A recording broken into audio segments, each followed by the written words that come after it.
وزیر مملکت ہنا ربانی کھر نے کہا ہے کہ فیٹف نے پاکستان کے 2018 اور 2021 کے ایکشن پلانز پر عمل درآمد کا جائزہ لیا۔ متفقہ طور پر تمام ایکشن پلانز پر پاکستان کو کلیئر کیا گیا۔ اکتوبر میں اسلام آباد کے گرے لسٹ سے نکلنے کے تمام مراحل طے ہو جائیں گے۔ پاکستان کے 2018 اور 2021 کے ایکشن پلانز اور ان کی ٹیکنیکل ایویلویشن یہاں پہ کنسیڈر ہوئی۔ فیٹف نے یونانیمسلی پاکستان کے تمام پوائنٹس پہ، تمام ایکشن پلانز کے پوائنٹس پہ پاکستان کو کلیئر کر دیا ہے اور کہا ہے کہ پاکستان کی performance is up to mark. اس کے ساتھ ہمارا گرے لسٹ سے نکلنے کا پروسیس فیٹف پروسیجر کے مطابق شروع ہوتا ہے اور اس پروسیجر کے مطابق ایک ٹیکنیکل ایویلویشن کی ٹیم پاکستان بھیجی جائے گی۔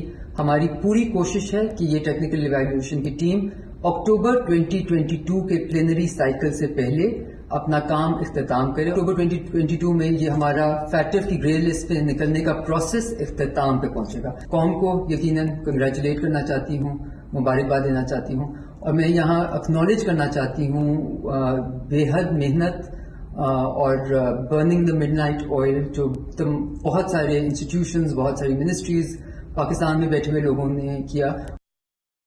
جبکہ چیئرمین تحریک انصاف عمران خان کہتے ہیں کہ حماد اظہر اور ان کی ٹیم کے افسران نے غیر معمولی کارکردگی کا مظاہرہ کیا۔ یقین ہے ہمارے ایکشن پلان پر مکمل کام کی تصدیق کے لیے FATF کا آن سائٹ دورہ بھی کامیابی سے گزر جائے گا۔ عمران خان نے ٹویٹر بیان میں کہا، پاکستان کو فروری 2018 میں FATF کی طرف سے گرے لسٹ میں ڈالا گیا تھا۔ جب حکومت نے اقتدار سنبھالا تو بلیک لسٹ کرنے کے شدید امکانات کا سامنا کرنا پڑا۔ حماد اظہر کی سربراہی میں فیٹف کوآرڈینیشن کمیٹی میں ایکشن پلان سے متعلقہ تمام سرکاری محکموں اور سیکیورٹی ایجنسیز کی نمائندگی تھی۔ بلیک لسٹ ہونے سے بچنے کے لیے 34 میں سے 32 ایکشن نکات کو بھی مکمل کیا۔ یقین ہے ایکشن پلان پر مکمل کام کی تصدیق کے لیے فیٹف ٹیم کا آن سائٹ دورہ بھی کامیابی سے گزر جائے گا۔ PTI رہنما شہباز گل نے کہا ہے کہ نون لیگ کی حکومت میں پاکستان گرے لسٹ میں گیا۔ عمران خان کے دور میں اس معاملے پر کام کیا گیا۔ امید ہے احسن اقبال کریڈٹ لینے کی کوشش نہیں کریں گے۔ مزید کہا کہ خفیہ مراسلے کے معاملے پر DG ISPR کی کمیشن بنانے کی حمایت خوش آئند ہے۔ توقع ہے حکومت 24 گھنٹے میں کمیشن بنا دے گی۔ گئے اس میں کیوں تھے یہ پہلے یاد ہونا چاہیے گرے لسٹ میں۔ یہ جب انہوں نے منی لانڈرنگ کی تھی بہت زیادہ پاکستان سے، جس میں سرکردہ ٹبروں میں شریف ٹبر تھا اور مقصود چپڑاسی اور وہ سارا، تو جب باہر کی دنیا نے دیکھا کہ یہاں سے تو اربوں روپے کی منی لانڈرنگ ہو سکتی ہے، اس لیے پاکستان کو فیٹف کی گرے لسٹ میں ان کی حکومت کے دوران ڈالا گیا، جس کی قیمت ہر پاکستانی نے ادا کی۔ لیکن ہمیں بتایا جاتا تھا ایڈمنسٹریٹر، پھر واقعی ایک اچھا ایڈمنسٹریٹر آیا اس قوم کے پاس جس کا نام عمران خان تھا۔ انہوں نے ایک ٹیم لگائی، حماد اظہر صاحب کو اس کی جو لیڈ دی۔ 3 سال کی محنت کے بعد فیٹف جو ہے یہ آج ایک اچھی خبر لا رہا ہے اور اس کا سہرا جو ہے وہ ہر پاکستانی پہ جاتا ہے اور اس کے ساتھ عمران خان پہ جاتا ہے۔ جو امید ہے کہ ارسطو، احسن اقبال اس کا بھی کریڈٹ لینے کی کوشش نہیں کریں گے۔ DG ISPR نے کمیشن بنانے کی حمایت کر دی ہے، تو اب کمیشن، ہمیں امید ہے کہ یہ حکومت ایک جوڈیشل کمیشن جو سپریم کورٹ کے انڈر آزادانہ بنانے کا اگلے 24 گھنٹے میں اعلان کر دے گی۔ تو اب تو کوئی بات رہ نہیں گئی۔ انہوں نے خود بھی کہا کہ ہاں مداخلت ہوئی، آرمڈ فورسز بھی کہہ رہی ہیں کہ مداخلت ہوئی۔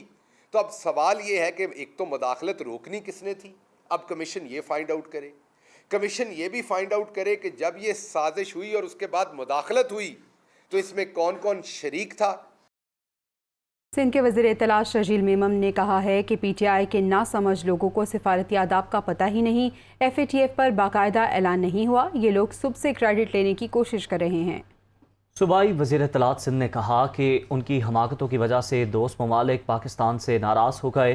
اتحادی حکومت اور وزیر خارجہ بلاول بھٹو کی انتھک محنت رنگ لا رہی ہے۔ اگر گرے لسٹ سے نکلنے کا اعلان کیا جاتا ہے تو اس کا پورا کریڈٹ بلاول بھٹو زرداری کو جاتا ہے۔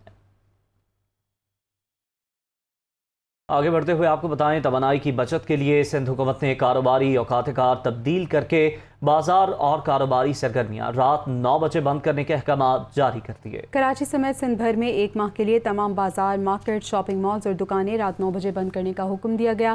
محکمہ داخلہ سندھ کے نوٹیفیکیشن کے مطابق شادی ہالز اور بینکویٹ ہال رات 10:30 بجے تک بند کرنا ہوں گے۔ ہوٹلز، ریسٹورینٹس اور کافی شاپس رات 11 بجے تک کھولنے کی اجازت ہوگی۔ پابندی کا اطلاق میڈیکل سٹورز، اسپتالوں، petrol pumps, CNG stations, bakeries اور دودھ کی دکانوں پر نہیں ہوگا۔ آگے بڑھیں، آپ کو بتائیں کہ مصطفیٰ کمال کہتے ہیں کہ NA 240 کا ضمنی الیکشن PSP سے چھینا گیا، نتائج نہیں مانتے۔ انیس قائم خانی کی گاڑی کو روک کر فائرنگ کی گئی، دفتر پہنچے تو وہاں بھی فائرنگ کی گئی۔ مجھے بھی گولی لگی، میری اہلیہ کی گاڑی پر بھی گولیاں ماری گئی۔ ایک نام نہاد الیکشن ہوا ہے کراچی میں، الیکشن ٹوٹل بوگس دہشت گردی سے میں ڈوبا ہوا اور ٹوٹل فلاڈ، ہر طرح سے ہر انتظامیہ، الیکشن کمیشن سب بالکل ناکام رہے۔ جو بھی ووٹر میرے پاس آ کر مجھے ووٹ ڈال کر گیا ہے، PSP کو مہر لگا کر گیا ہے، اس کی تعداد ہے 13,927، جس کا ہمارے پاس کمپیوٹرائز ریکارڈ موجود ہے۔ تو یہ الیکشن ہم سے چھینا گیا ہے، کسی بھی پارٹی کا کوئی مقابلہ نہیں تھا ہمارے ساتھ۔ انیس قائم خانی صاحب کی گاڑی پر راستے میں روک کر فائرنگ کی ہے، 4 گولیاں لگی ہیں گاڑی پہ۔ ابھی ہم آفس آ کر بیٹھے تو پھر آفس پہ حملہ کیا، اس آفس کے حملے میں مجھے بھی گولی لگی ہے۔ میری اہلیہ تھی وہاں پر، ان کی گاڑی پر اسٹریٹ فائر لگائے۔ کراچی پولیس نے کورنگی میں NA 240 پہ ضمنی الیکشن کے دوران ہنگامہ آرائی کے معاملے پر 4 مقدمات درج کر لیے۔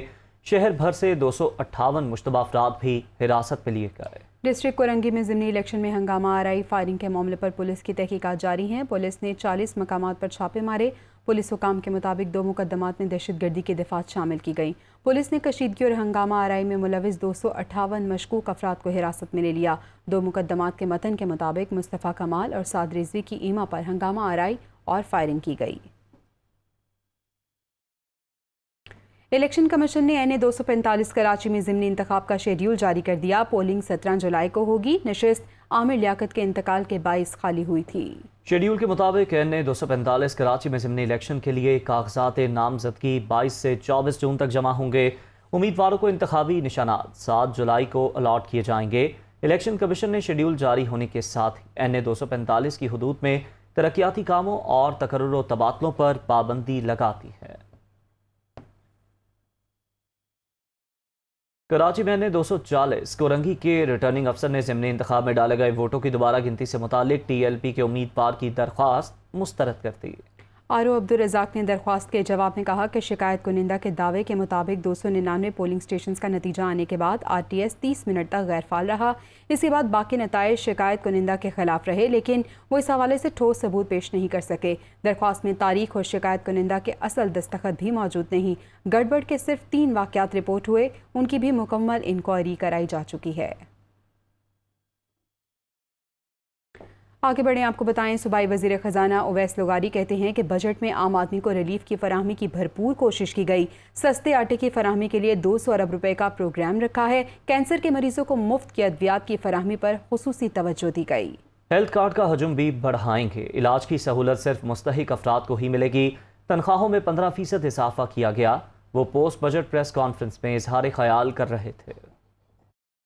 عوام کی بہتری کے لیے مختلف سبسڈی کے پروگرامز دیے گئے اور پنجاب کی تاریخ میں حمزہ شہباز شریف صاحب نے سب سے بڑا جو آٹے کے ذریعے سستے آٹے کے ذریعے ریلیف رکھا وہ تقریباً 200 ارب روپے کا رکھا۔ ادویات اور مختلف قسم کی جو سخت ترین بیماریاں ہوتی ہیں کینسر کی طرح، اس کی ادویات کو بھی مفت فراہم کرنے کے اوپر فوکس کیا گیا ہے۔ مسلم لیگ نون کا 2018 سے قبل شروع کیا جانے والا ہیلتھ کارڈ کا انیشیٹو، جس کو پچھلی حکومت نے اپنے نام سے منسوب کرنے کی کوشش کی تھی، اس انیشیٹو کو ایک امپورٹنٹ انیشیٹو کے طور پہ ریکگنائز کیا گیا ہے اور اس کے اندر تقریباً 50 سے 55 ارب روپے کی انکریز کے ساتھ اس کے حجم کو بڑھایا گیا ہے۔ جو لوگ افورڈ کر سکتے ہیں ان کو اس ہیلتھ کے انشورنس کے نیٹ سے باہر نکالا جائے گا اور اسی کے جو رقم کے اندر سیونگ ہوگی لو انکم لیول اور مڈل کلاس کے لوگ ہیں ان کو وہ پرووائڈ کیا جائے گا in the form of much more an increase in the number of services. جب حکومت کے اندر امپلائیز ہیں ان کو 15% کی بیسک سیلری کی ریز بھی دی گئی اور اس کے ساتھ ساتھ اسپیشل الاؤنسز کے اندر بھی 15% کی ریز دی گئی اور پینشن کی مد میں 1 اپریل سے 10% کا اضافہ اور اب 1 جولائی سے مزید 5% کا، یعنی ٹوٹل 15% کے اضافے کے ساتھ ہم لوگ آگے اگلے سال کے اندر داخل ہوں گے۔ صوبائی وزیر ملک محمد احمد خان نے کہا ہے کہ پچھلے 3.5 سال ملک کے لیے مکمل تباہی کا دور تھا، سابق حکومت کی بیڈ گورننس کی کوئی مثال نہیں ملتی۔ تیل کی قیمتوں میں اضافے پر مشکلات کا احساس ہے، معاشی صورتحال کے باعث مشکل فیصلہ لینے پڑے۔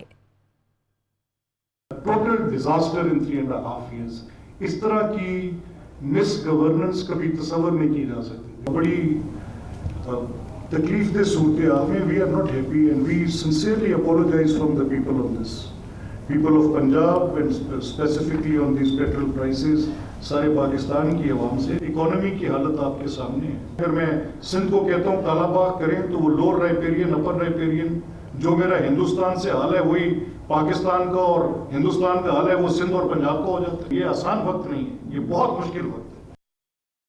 اسپیکر پنجاب اسمبلی چودھری پرویز الہی نے کہا ہے کہ سانحہ ماڈل ٹاؤن کے متاثرین 8 سال گزر جانے کے باوجود دربدر ہیں۔ شہداء کے ورثاء کو انصاف اور قاتلوں کو سزا نہ ملنا بہت بڑا المیہ ہے۔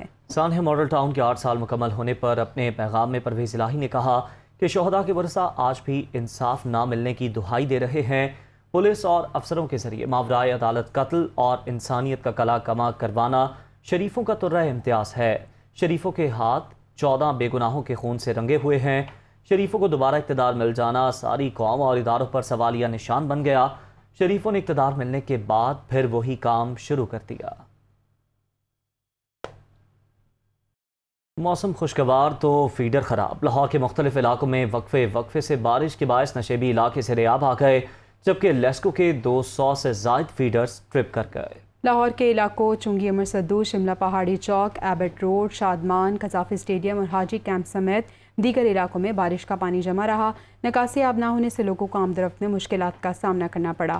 لیسکو کے 200 سے زائد فیڈر سٹرپ ہونے سے شہری شدید پریشانی میں مبتلا رہے۔ محکمہ موسمیات کے مطابق بارشوں کا یہ سلسلہ وقفے سے 20 جون تک جاری رہے گا۔